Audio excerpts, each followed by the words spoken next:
A very good morning to all of you, beta, and welcome to the social science class. In yesterday's topic, beta, we have discussed about the exogenic forces.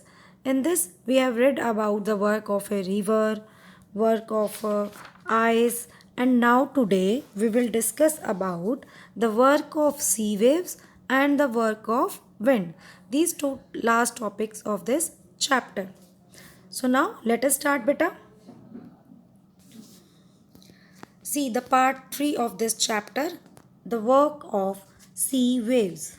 See beta, in the coastal areas, the work of the sea waves creates spectacular features. Coastal areas में बेटा क्या work of sea waves बिल्कुल specifically कुछ features होते हैं like on sea coasts wave carrying sand and pebbles continuously pound the शोर.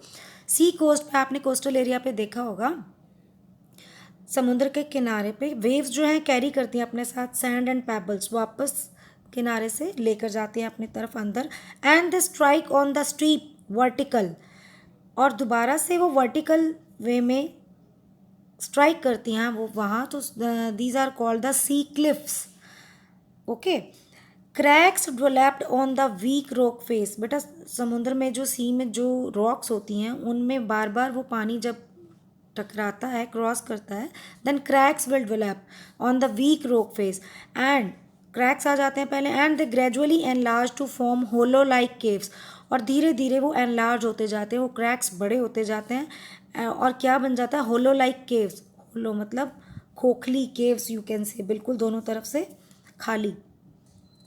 And when waves pound from both sides और जब वेव्स दोनों साइड से आती हैं द होलोज एंड लार्ज ये होलोज जो हैं बहुत बड़े हो जाते हैं और and they may wear through rocks between two caves living the roof that creates a natural arc.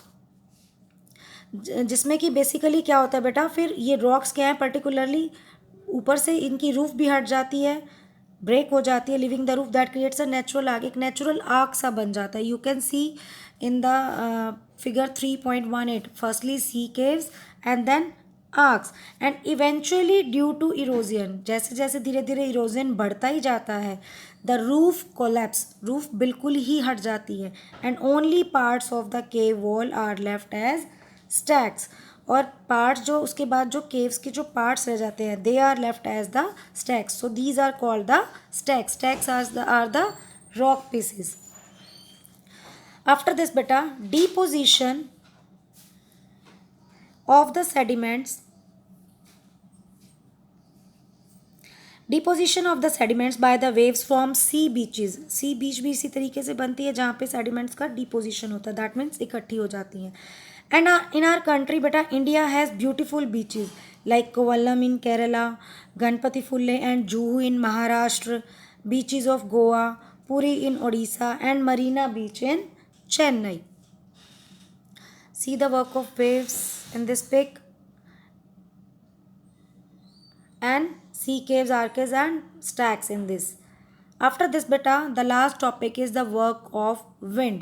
See beta, wind is the main agent of erosion in dry desert areas.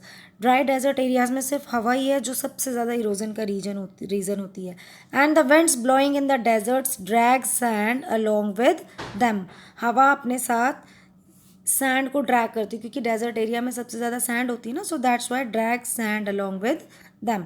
And when a huge rock falls on their path the sand field winds score and scrap the rock. और जब एक rock बड़ी सी rock sand की rock सामने आ जाती है और हवा चलती है तो उससे वो उसको पूरा ही स्क्रैप कर देती है. That means as the load of sand is maximum closer to the surface the lower portion of the rock is eroded more than the upper portion because बेटा डेजर्ट एरिया में जो विंड होती है हमेशा नीचे से चलती है लोअर पार्ट में सबसे ज़्यादा चलती है. सो लोअर पार्ट में चलने की वजह से जो लोअर पार्ट का सैंड है वो सबसे ज़्यादा क्लियर होता है और अपर पार्ट बड़ा रह जाता है. So it is look like the mushroom shaped rocks कि नीचे से नैरो एंड ऊपर से wide. As the load of sand is maximum closer to the surface, the lower portion of the rock is eroded more than the upper portion. At this forms mushroom-shaped rocks called mushroom rocks, and they are also called the hoodoos, इन्हें hoodoos भी कहा जाता है. And in extreme temperatures in the desert बेटा with scorching days and freezing nights also cause rocks to expand and contract very fast and this create cracks in the rocks. इसकी वजह से rocks में कुछ क्रैक्स भी आ जाते हैं. Now when any obstruction like a small bush lies on the path of the sand bearing winds their force is slowed down. Obstruction means बीच में कुछ रोकने वाली अगर ऐसी कोई चीज़ आ जाती है लाइक अ स्मॉल बुश है, sand bearing winds their force is slowed down, उसकी वजह से उसका फोर्स जो है विंड का फोर्स वो कम हो जाता है. And they deposit the sand on that spot, और कम होने की वजह से सैंड वहीं बैठ जाती है. Then a low hill of sand called a sand dune, और वहीं पे वो सैंड इकट्ठी होती जाती है और एक लो हिल बन जाता है, एक छोटा सा हिल बन जाता है. Hill of sand is called a sand dune is build up by the wind deposition. हवा से वो सैंड एक ही जगह पे इकट्ठी हो जाती है, एक लो हिल की फॉर्मेशन बन जाती है जिसे हम सैंड ड्यून कहते हैं. And a series of sand dunes mark the desert landscape. Desert landscape पे आप कभी जाएंगे तो सीरीज ऑफ सैंड ड्यून्स आपको हर जगह देखने को मिलेंगे. And it gives it the appearance of a sea of sand, क्योंकि डेजर्ट को हम क्या कहते हैं, sea of the sand. That's why because of these sand dunes it look appear like a sea of sand and they are usually crescent shaped. crescent की shape में होते हैं. sometimes they are longitudinal in shape, कई बार इनकी shape longitudinal होती है, otherwise usually crescent shape में होते हैं.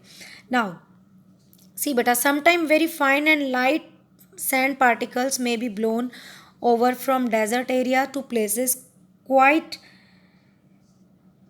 far away and these deposits are called loess. That means कई बार कुछ वेरी फाइन क्वालिटी की जो लाइट सैंड पार्टिकल्स होते हैं वो भी डेजर्ट में ब्लो होते हैं अलग अलग प्लेसेस पे, दूर के प्लेसेस पे. सो ये डिपॉजिट्स क्या हैं, they are called loess and they form fertile planes.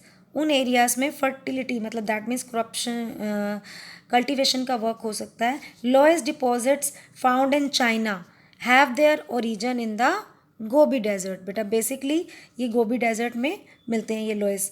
And the external forces acting on the surface are incessantly active and the agents of erosion are eroding some areas reducing their heights. At the same time somewhere else they are depositing the eroded material and increasing their heights.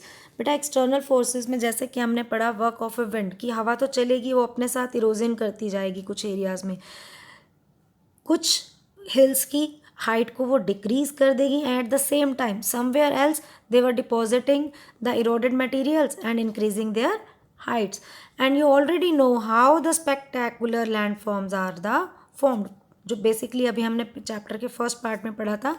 And next time when you go out for a trip to some areas identify them what landforms you see, astonish others and by telling them how they were formed. Okay, so this was your chapter beta. Thank you, have a nice day.